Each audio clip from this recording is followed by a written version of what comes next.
Hey guys, if you would, please go subscribe to my channel, click that like button, and ring that notification bell.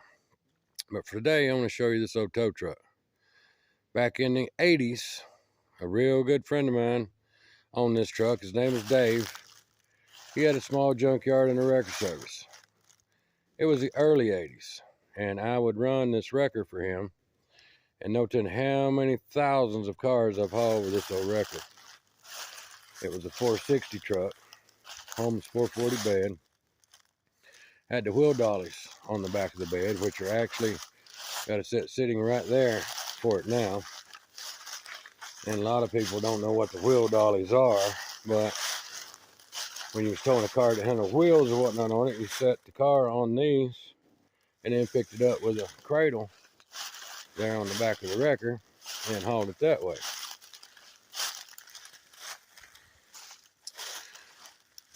I drove the crap out of this old truck back in the 80s, and it was a 460 truck. To make a long story short, my friend Dave passed away, and I lost track of the truck. I never know where it went. Like I said, this was back in the early 80s when I was driving the truck. Well, he passed away, the truck disappeared. Didn't never know where it went to. Well, I was driving down the road one day, and off the side road, I spotted this truck. I hit the brakes real hard and went to turn around. My wife said, "What are you doing?" I said, "I seen Dave's old truck back there." We turned around, went back, made a right-hand turn off that road, went back there a little ways, and it was sitting there in the guy's yard on the left. And she said, "You mean to tell me you seen this truck with us going 60 mile an hour down the road? You seen this truck sitting over there?" And I'm like, "Absolutely." It caught my corner of my eye, and I knowed it was the truck as soon as I seen it. Dual spotlights, dual whip antennas on the mirrors, the bug shield, the push bar. I mean, after you drive a truck so long, it's like I become one with the truck. I recognized the truck as soon as I seen it at 60 mile an hour, and it was sitting way off that road on another side road. But when I found the truck, I actually talked the guy into selling it to me.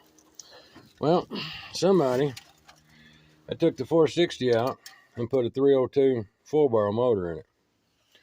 And he said they never could get it to run. I don't know why. I'm not trying to mess with it because I'm not going to keep the 302 in it.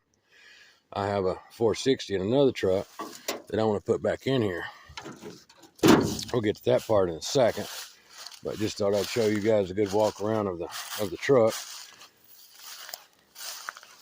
It brings back so many memories in the old truck. I've hauled, like I said, thousands of vehicles with this truck.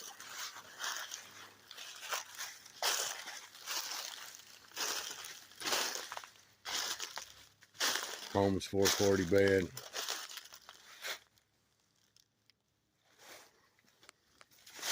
Get up here and see if I can give you guys a view of the inside of it.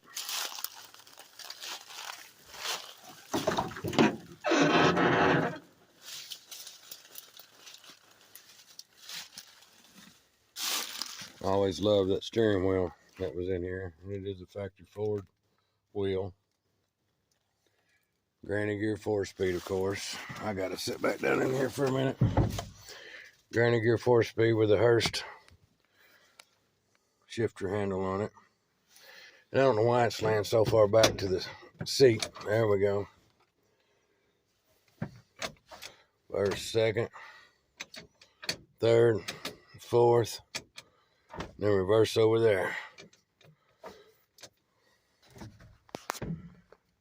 It's a dual spotlights.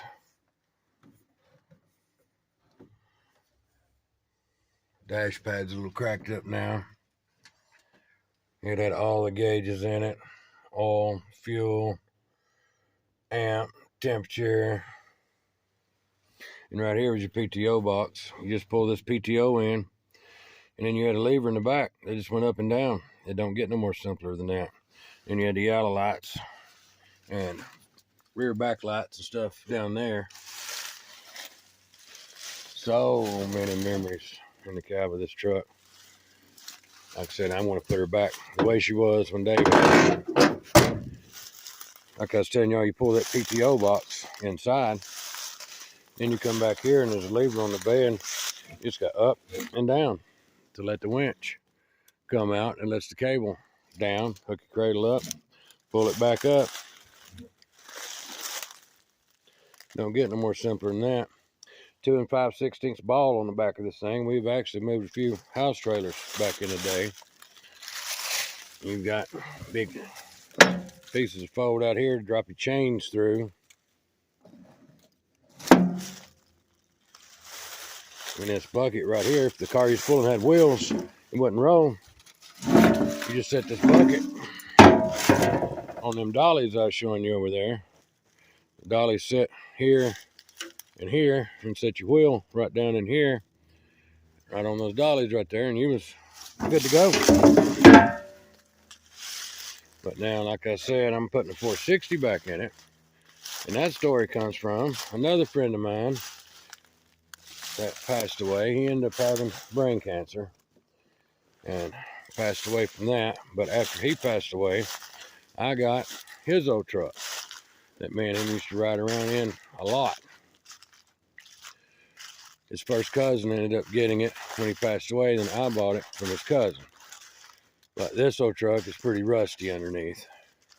Still running, drove good. I drove it right here where it's sitting. And it is a factory 460 truck. So I'm going to take the motor out of this and put in the old wrecker over there.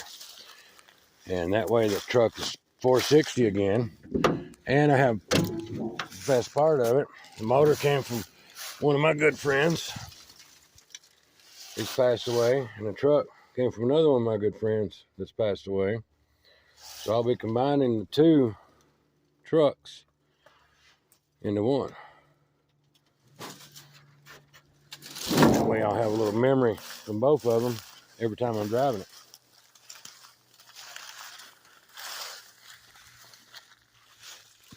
But I just thought I'd share that little story with you guys. And before anybody asks, I'm not wanting to sell it. I lost track of it back in the later 80s, early 90s, and just now found it. I don't know how long it's been, but it ain't been a long time till I just found it again and was able to buy it. And bring her back here so I can put that 460 back in it and make it the truck that it used to be. But I just thought I'd share that little story with you guys while I was back here this morning, actually this evening. But I'm going to get off here for now, and I'll do another video for you guys real soon. Y'all have a great day.